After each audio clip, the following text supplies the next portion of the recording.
প্রিয় শিক্ষার্থী, এখন আমরা আলোচনা করব গণিত বইয়ে 45 পৃষ্ঠা নিয়ে। এখানে দেওয়া আছে মৌলিক গুণনীয়ক বা উৎপাদকের সাথে 28, 42 ও 56 এর গসাগু নির্ণয় করি। এখানে লসাগু করে দেওয়া আছে গুণনীয়ক 28 গুণনীয়ক এগুলো, 42 গুণনীয়ক এগুলো, 56 গুণনীয়ক এগুলোর মাঝে মিল আছে 2 এর, 7 এর এবং 14। সুতরাং 28, 42, 56 এর গুণনীয়ক 2, 7, 14। এদের মধ্যে বড় সংখ্যা 14, এই জন্য এর গসাগুটা হচ্ছে 14। তারপর 3 নং প্রশ্নে আছে 12 সেমি প্রস্থ ও 18 সেমি দৈর্ঘ্যের একটি ছক কাগজ আছে। কোনো অবশিষ্ট না রেখে বিভিন্ন দৈর্ঘ্যের কয়টি বর্গাকৃতির টুকরা করা যাবে। আমরা কোনো অবশিষ্ট না রাখার কথা বলছে। আমরা তাহলে নিম্ন টুকরার সংখ্যা বের করব 12 ও 18 এর গসাগু। 12 ও 18 এর গসাগু নিম্ন। তাহলে 3-এর 1 নম্বর প্রশ্ন আমরা সমাধান করতে পারি।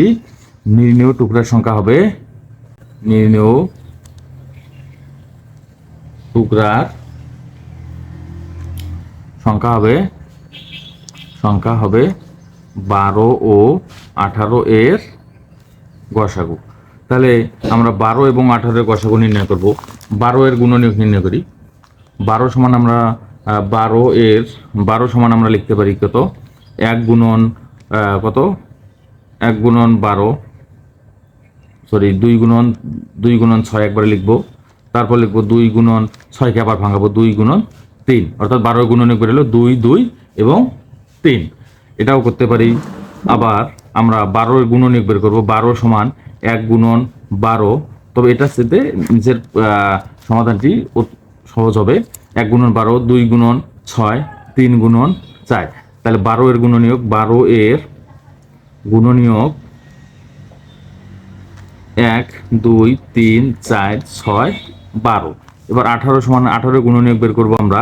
1 গুণন 18, 2 গুণন 9, 3 গুণন 6। তাহলে 18 এর গুণনীয়ক 1, 2, 3, 6, 9, 18। এই গুণনীয়কের মাঝে যে সংখ্যাগুলো আমাদের সাধারণ গুণিতক অর্থাৎ মিল আছে আমরা লিখব। তাহলে 12 ও 18 এর সাধারণ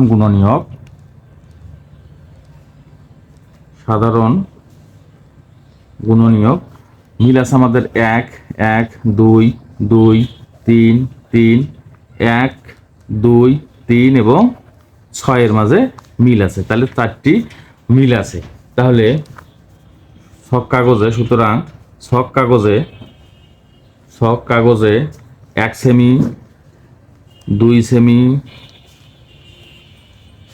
3 সেমি ও 6 সেমি দৈর্ঘ্যের বর্গাকৃতি টুকরা করা যাবে। অর্থাৎ টুকরা,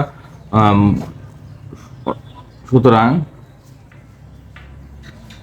4টি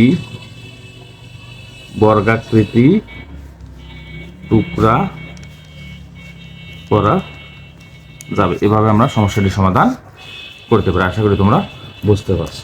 এবার আমরা বের করব 2 নং প্রশ্ন। টুকরোগুলোর মধ্যে সবচেয়ে বড় বর্গাকৃতির টুকরোর এক বাহুর দৈর্ঘ্য কত? 12 এবং 18 এর গসাগু হবে সবচেয়ে বড় বর্গাকৃতির এক বাহুর দৈর্ঘ্য।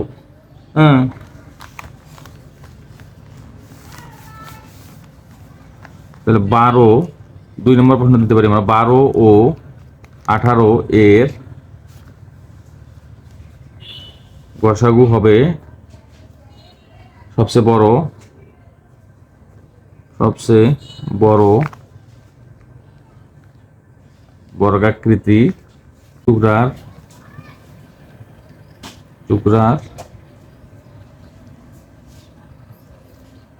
এক বাহুর দৈর্ঘ্য। তাহলে আমরা 12 এবং 18 গসাগু নির্ণয় করতে পারি। গসাগু নির্ণয় করবো আমরা 1 নং থেকে পাই 12 এর গুণনীয়ক আমরা লিখব সেগুলো।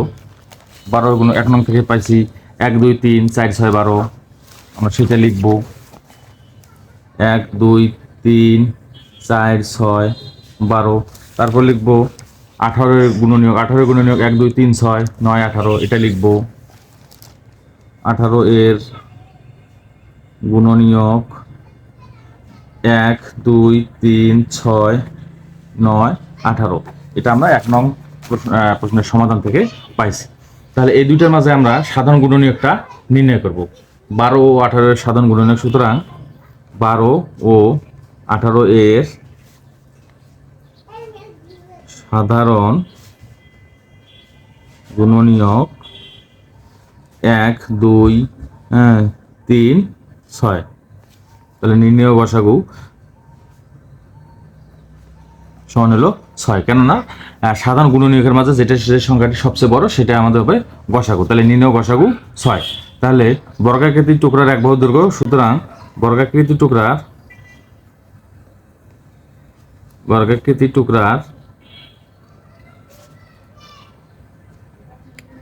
1 বাহুর দৈর্ঘ্য 6 সেমি। এর আরো লিখতে পারিস সবচেয়ে বড় বর্গাকৃতি টুকরার 1 বাহুর দৈর্ঘ্য 6 সেমি। তারপর 3 নং প্রশ্নে আছে বৃহত্তম আকৃতির কয়টি বর্গ বানা যাবে। তো বড় আকৃতির বর্গ, সবচেয়ে বড় 2 নং থেকে পেলাম আমরা, সবচেয়ে বড় বর্গের 1 বাহুর দৈর্ঘ্য হচ্ছে 6 সেমি। ওই রকম 6 সেমি কয়টি বর্গ বানানো যাবে এটা আমাকে নির্ণয় করতে হবে। আবার আমরা 3 নং প্রশ্ন করব।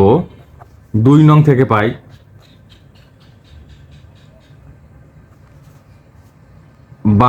সবচেয়ে বড় বর্গাকৃতির টুকরার 1 বাহুর দৈর্ঘ্য, 2 নং থেকে আমরা পেয়েছি সবচেয়ে বড় বর্গাকৃতির টুকরার 1 বাহুর দৈর্ঘ্য হচ্ছে 6 সেমি।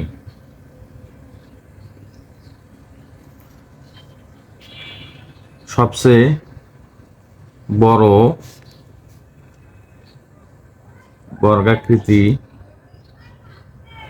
টুকরার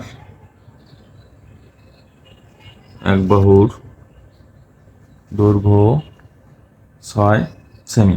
আমরা জানি বর্গাকৃতি টুকরার এখানে দেওয়া আছে বর্গাকৃতি টুকরার 1 বাহুর দৈর্ঘ্য 6 সেমি। আমরা জানি বর্গাকৃতির ক্ষেত্রে ক্ষেত্রফল সমান বাহু গুণন বাহু অথবা 1 বাহুর দৈর্ঘ্য স্কয়ার। এখানে এজন্য আমরা লিখবো বর্গাকৃতি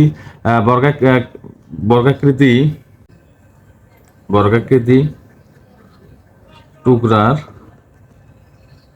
ক্ষেত্রফল আমরা বের করব 6 গুণন 6, অর্থাৎ যে বাহু গুণন বাহু, তখন হবে কি হবে বর্গ সেমি। 6 6 36 বর্গ সেমি। প্রশ্নে দেওয়া আছে 12 সেমি প্রস্থ 18 সেমি দৈর্ঘ্যের একটি ছক কাগজ। তাহলে কাগজের প্রস্থ 12 সেমি, কাগজের দৈর্ঘ্য হচ্ছে 18 সেমি। কাগজের প্রস্থ 12 সেমি, দৈর্ঘ্য 18 সেমি। তাহলে কাগজের ক্ষেত্রফল আমরা জানি ক্ষেত্রফল সমান দৈর্ঘ্য গুণন প্রস্থ। তাহলে আমরা লিখবো 18 গুণন 12, দৈর্ঘ্য গুণন প্রস্থ বর্গ একক, তাহলে এখানে হবে বর্গ সেমি। তাহলে 18 এবং 12 আমরা গুণ করব, 18 এবং 12 গুণ করলে হয় 216 বর্গ সেমি। তাহলে আমাদের কাগজেরও ক্ষেত্রফল বের হয়েছে, বর্গাকৃতির এক টুকরা সে কাগজ সেটারও ক্ষেত্রফল বের হয়েছে 36, আর এখানে কাগজের ক্ষেত্রফল বের হয়েছে 216। তাহলে 6 সেমি বাহু বিশিষ্ট বর্গ, সুতরাং 6 সেমি বাহু বিশিষ্ট বর্গ হবে 216 ভাগ 36টি। তাহলে 36 এটাকে ভাগ করলে হয় 6 6 6 6 16 3 4 19 6টি। তাহলে 6 সেমি বাহু বিশিষ্ট বর্গ হবে 6টি। আশা করি তোমরা বুঝতে পারছো। এখন 45 পৃষ্ঠার শেষে একটা প্রশ্ন আছে, শিক্ষক পঞ্চম শ্রেণীর 24 জন ছাত্র 32 জন ছাত্রীকে গণিত বিষয়ের সমস্যা সমাধানের জন্য কয়টি দলে ভাগ করলে প্রত্যেক দলের ছাত্রছাত্রীর সংখ্যা সমান থাকবে। ছাত্রছাত্রীর সংখ্যা সমান কোনো অবশিষ্ট না রেখে এগুলো থাকলে আমরা অবশ্যই সংখ্যাগুলোর গসাগু নির্ণয় করব। তাহলে নির্ণয় দলের সংখ্যা হবে 24 এবং 32-এর গসাগু। আমরা লিখব নির্ণয় দলের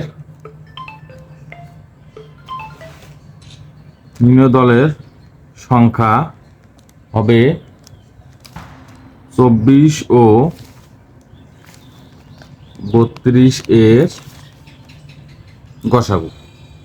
এই গসাগুটা আমরা ইউক্লিডীয় প্রক্রিয়ায় করতে পারি। ইউক্লিডীয় প্রক্রিয়া হলো ভাগ প্রক্রিয়ার মাধ্যমে গসাগু নির্ণয়ের প্রক্রিয়া, অর্থাৎ ভাগ প্রক্রিয়ার মাধ্যমে গসাগু নির্ণয়ের প্রক্রিয়াকে ইউক্লিডীয় প্রক্রিয়া বলে। আমরা গসাগু নির্ণয় এভাবে করব, 24 দ্বারা 32কে আমরা ভাগ করব, 24 একে 24, অবশিষ্ট হলো 8, 8 দ্বারা আবার 24কে আমরা ভাগ করব, 3 8 24, সুতরাং নিঃশেষে বিভাজ্য হলো এবং 8টাকে আমরা গসাগু হিসেবে বিবেচনা করব। সুতরাং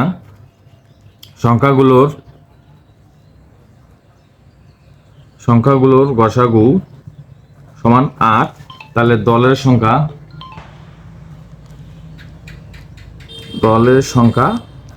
8টি। তাহলে এভাবে আমরা এই সমস্যাটির সমাধান করতে পারি। তাছাড়া অন্যান্য ভাবে আমরা গুণনীয়কের আগে যে অঙ্কগুলো করানো হলো সেভাবে আমরা গুণনীয়ক বের করেও এই সমস্যার সমাধানটা করতে পারি। আশা করি তোমরা বুঝতে পারছো।